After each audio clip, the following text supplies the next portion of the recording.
Assalamualaikum warahmatullahi wabarakatuh. Dengan saya Angga Dwi Maulana, mahasiswa Teknik Mesin Universitas Negeri Semarang.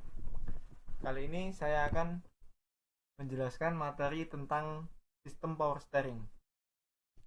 Ini dapat mekanisme sederhana tentang kerja dari sistem power steering. Ini terdapat pompa power steering, rotary valve, dan steering gear. Tiga komponen ini merupakan komponen. Ya, selanjutnya kita akan masuk ke pengertian ya. Oke, kita klik pengertian. Apa sih power steering itu? Power steering merupakan sebuah sistem pada kendaraan yang bertujuan meringankan sistem kemudi agar lebih mudah dikendalikan atau disesuaikan.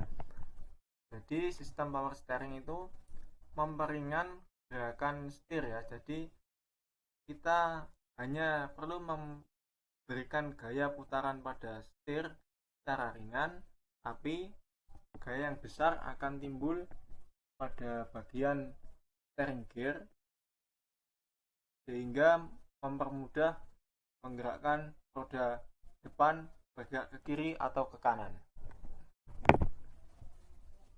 Oke, setelah itu kita akan masuk ke klasifikasi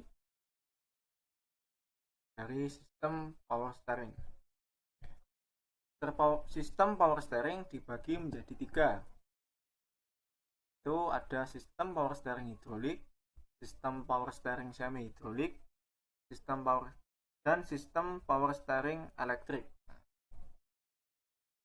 Kita bahas yang pertama ya, sistem power steering hidrolik. Power steering hidrolik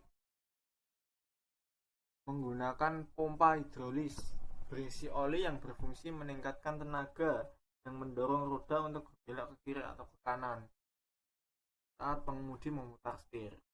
Jadi sistem power steering hidrolik ini memerlukan fluida berupa oli yang bertujuan untuk membantu mendorong rek ya. Jadi perkaitan rek dan pinion ini pergerakannya dibantu dengan fluida bertekanan sehingga lebih ringan untuk menggerakkan kedua roda depan. Biasanya sering digunakan pada kendaraan Toyota Avanza dan Daihatsu Xenia. Oke, setelah itu kita masuk ke yang kedua, ada semi hidrolik. Power steering semi hidrolik. Power steering jenis ini menggunakan perpaduan pompa hidrolik dan motor listrik atau dinamo untuk menghasilkan tekanan pada pompa hidrolik. Penggunaan power steering semi hidrolik ini dapat dijumpai pada mobil Mercedes-Benz 2A Class. Perbedaan dari tipe yang sebelumnya, pada power steering semi hidrolik ini menggunakan motor yang bekerjanya motor itu berdasarkan dari sensor dan diatur oleh electronic control unit. Jadi pada sistem ini power steering semi hidrolik menggunakan electronic control unit untuk mengatur perputaran pompa. Ini berdasarkan torsi sensor. Ini biasanya ini akan bekerja saat torsinya itu tinggi, terjadi gesekan yang besar antara permukaan jalan dan permukaan roda pada kendaraan, misalnya pada saat parkir atau saat kecepatan rendah. Oke, selanjutnya kita masuk ke power steering elektrik. Ini power steering jenis ini hanya menggunakan motor listrik atau dinamo tanpa pompa hidrolik dan dikenal dengan sebutan electric power steering atau EPS. Penggunaan EPS umum dijumpai pada kendaraan-kendaraan tahun 2016 atas. Ini perbedaannya, ini terdapat motor pada steering column. Belum masuk ke steering gear, ini setir dapat perputaran motor yang diatur oleh Electronic Control Unit berdasarkan dua sensor, yaitu torsi sensor dan speed sensor atau physical speed sensor. Jadi motor hanya berputar pada saat kecepatan rendah dan saat torsinya besar atau yang terjadi gesekan yang besar pada permukaan jalan dan permukaan roda. Jadi saat kecepatan tinggi motor tidak akan berputar. Oke, masuk ke konstruksi ya. Ini konstruksi power steering hidrolik. Ini ada rotary control valve, ada steering gear, ada ini pipa fluida, ini ada crank shaft ya, setirnya, hoods. Selanjutnya, nah ini secara keseluruhan sistem power steering hidrolik itu mempunyai komponen-komponen inti, itu pompa power steering, rotary control valve, steering gear, dan juga piston internal. Ini ya, bisa dibaca. Ada reservoir tank, low pressure hose, selang tekanan rendah, selang tekanan tinggi, rotary control valve, pressure pipa, pipa tekanan untuk bantu mendorong crank supaya ke kiri dan kanan.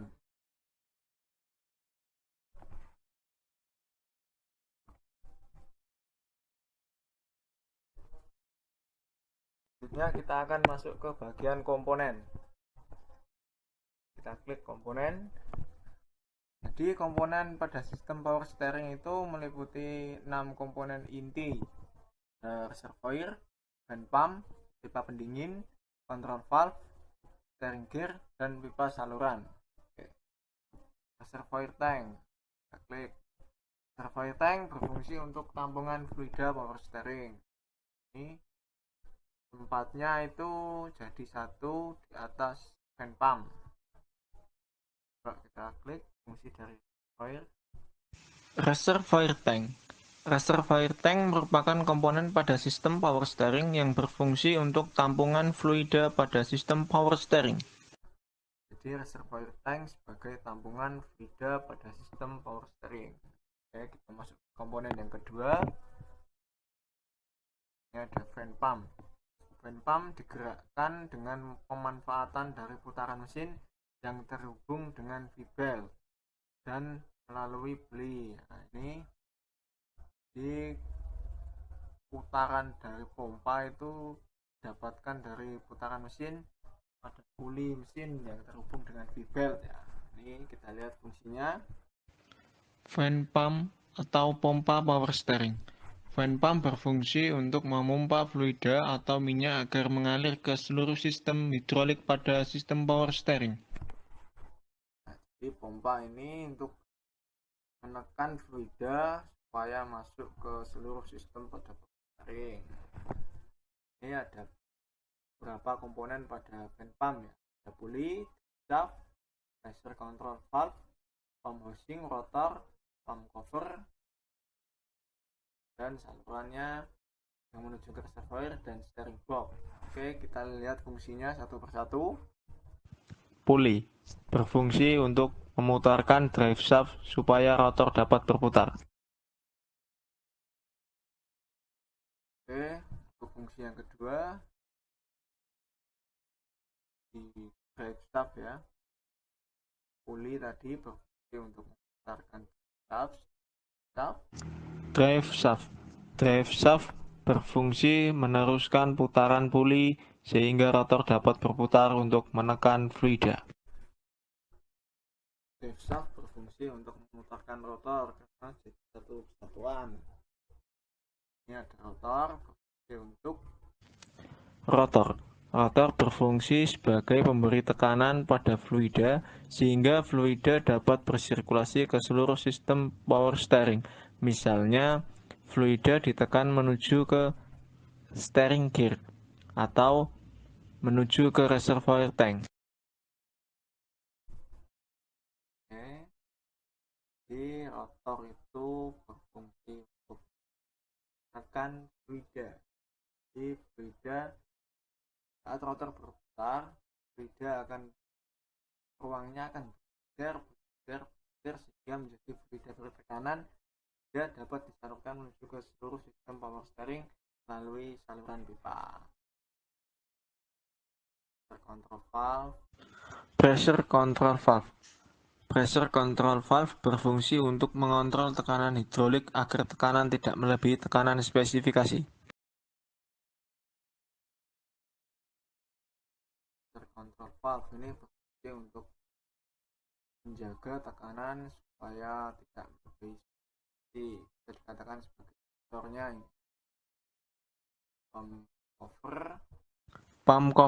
Pump cover berfungsi sebagai tutup pompa supaya fluida terhindar dari debu.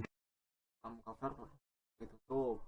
Selain itu juga berfungsi sebagai dudukan pada rotor. Oke, kita masuk ke komponen yang ketiga, yaitu pipa pendingin. Pipa pendingin ini terhubung dengan reservoir. Aliran fluida ini melewati pipa berdiameter kecil dengan tambahan selang dengan fungsi guna menurunkan temperatur fluida. Coba kita lihat. Pipa pendingin. Pipa pendingin berfungsi untuk menurunkan temperatur fluida sebelum masuk menuju tangki reservoir. Nah, jadi fluida yang masuk ke reservoir dari pipa pengembali pada rotary control valve itu tekanannya harus rendah sehingga temperaturnya pun juga harus ikut rendah. Jadi saat masuk ke reservoir temperatur fluida turun. Oke, kita masuk ke komponen yang keempat, ini control valve. Control valve dari bagian oli dialirkan oleh hose dan diatur melalui rotary control valve. Fungsi ini sangat vital agar kendali mobil tetap mudah dan aman. Oke, coba kita lihat fungsi dari control valve. Control valve berfungsi untuk mengatur arah aliran fluida dari pompa yang diatur melalui rotary control valve. Fungsi ini sangat vital agar kendali mobil tetap mudah dan aman. Jadi control valve itu kita seperti komponen seperti katup pada sebuah sistem yang berfungsi untuk mengatur arah aliran fluida. Jadi fluidanya itu diatur untuk masuk ke saluran yang mana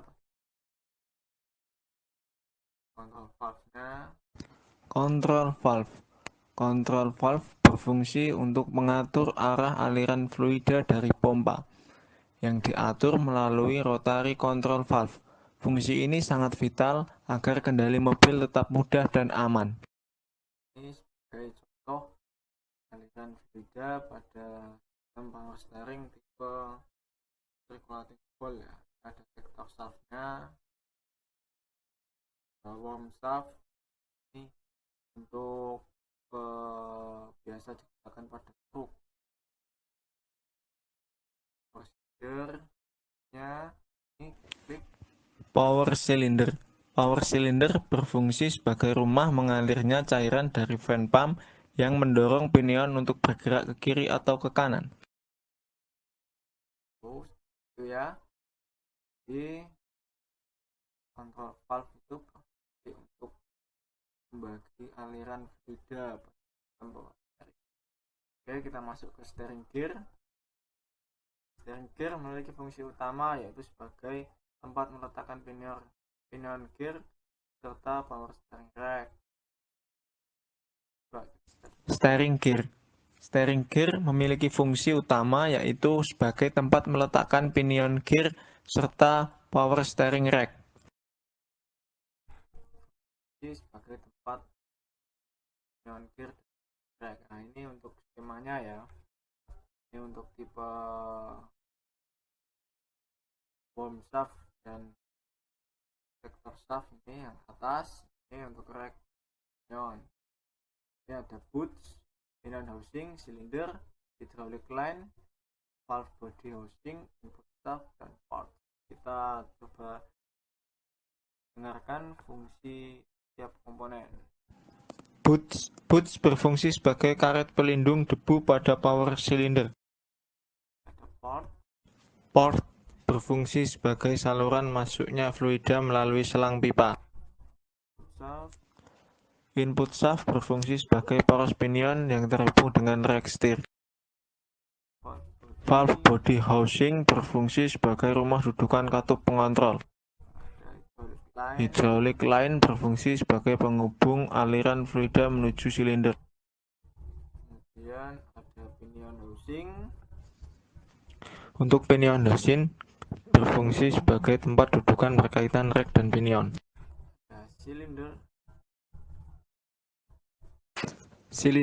Silinder berfungsi sebagai ruang fluida dan piston.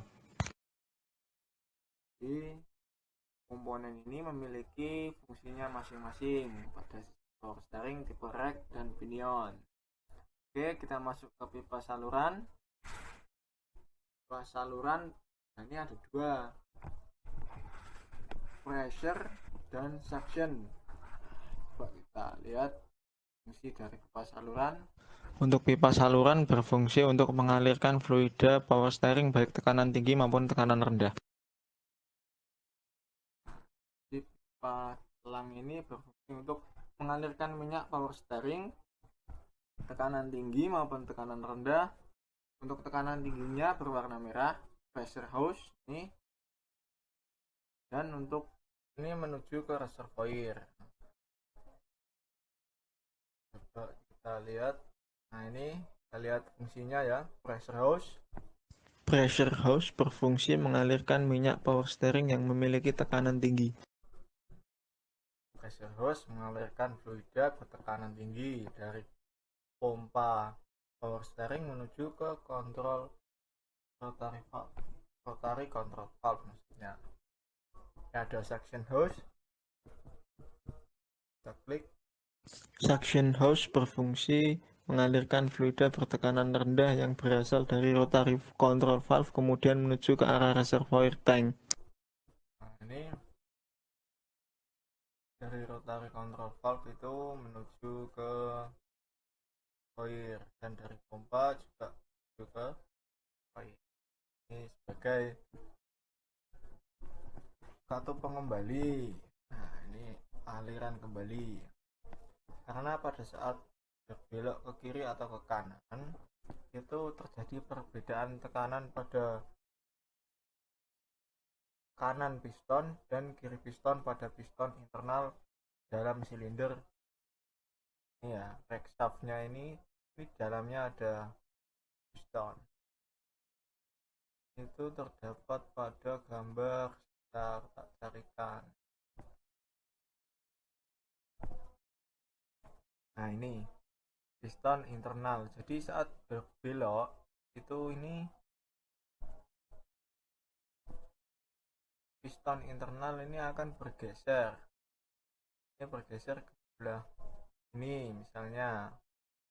Nah, otomatis fluida yang ada di sini itu tekanannya lebih besar. Nah, ini dia terdorong, fluidanya naik, ini naik, lalu menuju ke reservoir tank, atau saat bergeser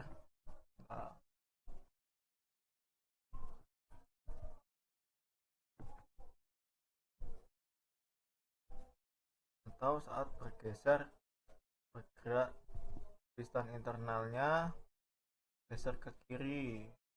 Jadi aliran fluidanya ini dari pompa menuju kontrol valve, ini mendorong piston. Ini steering rack shaftnya ini bergerak ke kiri. Nah, ini fluidanya jadi terdorong naik ke kontrol valve kemudian menuju ke reservoir tank. Seperti itu mekanisme kerja aliran fluida pada sistem power steering. Oke, selanjutnya kita akan masuk ke fungsi. Nah, Ini fungsi power steering. 1. Berfungsi memberikan tekanan fluida atau hidrolik guna meringankan sistem kemudi. Yang kedua, memiliki fungsi sebagai wadah cadangan untuk menampung oli dan mempermudah pergerakan. Yang ketiga, meringankan beban yang ditumpuk oleh ban dengan tambahan gaya dorong. Yang keempat, memanfaatkan pelumas dan tenaga pegas dalam meringankan beban kendaraan baik kecepatan tinggi maupun kecepatan rendah. Jadi sistem power steering itu berfungsi untuk memberikan tekanan fluida guna membantu gaya dorong pada steering rack shaft supaya lebih ringan untuk menggerakkan kedua roda depan. Jadi kita hanya memerlukan gaya yang ringan untuk memutar steering wheel, namun bisa menghasilkan gaya yang besar untuk menggerakkan roda depan kanan dan kiri. Bagaimana cara kerjanya? Coba kita klik cara kerja. Cara kerja poin 1. Ini posisi netral, di mana minyak dari pompa dialirkan ke katup kontrol valve. Bila katup kontrol valve berada pada posisi netral, semua minyak akan mengalir melalui katup kontrol valve keseluruhan, melalui katup pengontrol ke seluruh relief port dan kembali ke pompa. Pada saat ini tidak terbentuk tekanan dan tekanan pada kedua sisi torak sama. Torak tidak akan bergerak kemanapun. Jadi ini saat pompa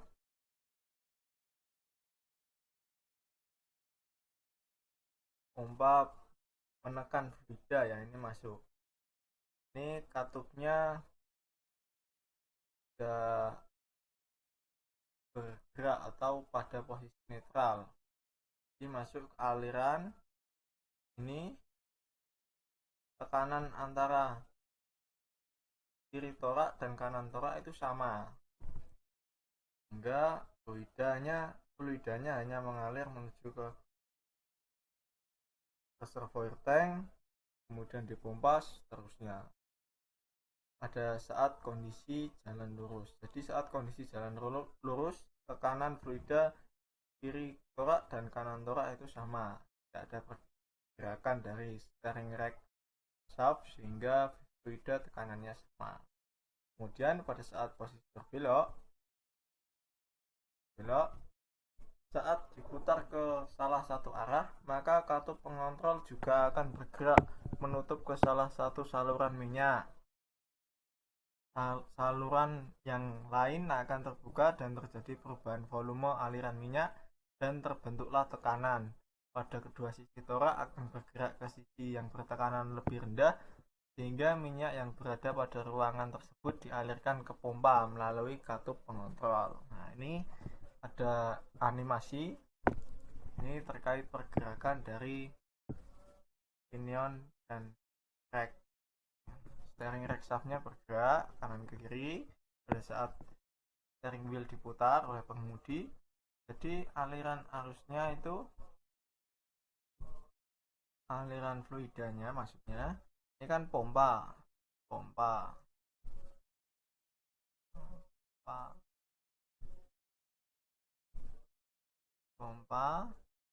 alirannya ke sini.